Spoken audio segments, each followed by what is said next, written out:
Hello again. I'm pretty sure that most viewers will not be familiar with the expression grievance narratives.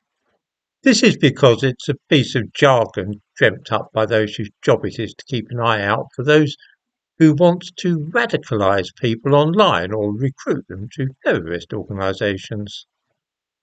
There is a great irony about this phrase, which I shall come to in a moment.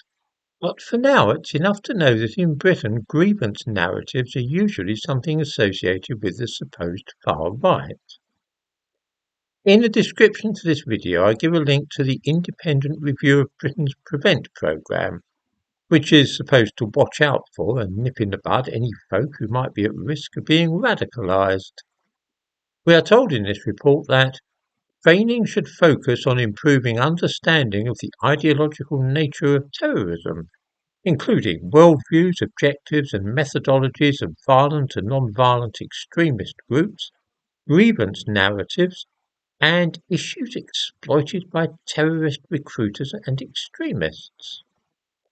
All this is pretty well incomprehensible to the average person, and is meant to be so. It is enough to know that Prevent are far more concerned about the possible radicalisation of working class white youths than they are about young Muslims from ethnic minorities, and the belief is that far-right groups are recruiting these youngsters by means of spreading grievance narratives.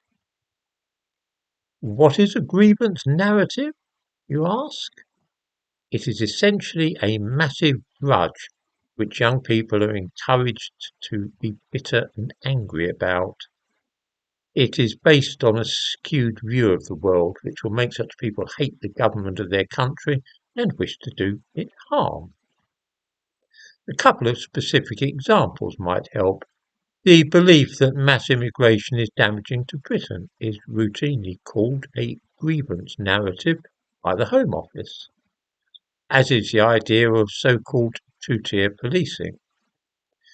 Even worse, those claiming that there is a serious and widespread problem with grooming gangs of Pakistani Muslim heritage.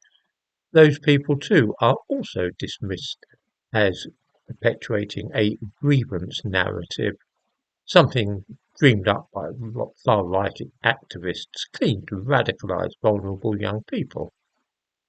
This is one reason that nobody in government wishes to see an inquiry, because then it might be necessary to stop calling this particular thing a grievance narrative.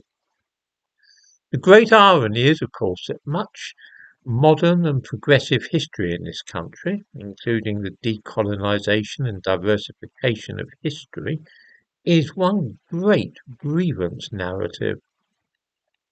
The anger over the transatlantic slave trade, which ended centuries ago, is a grievance narrative.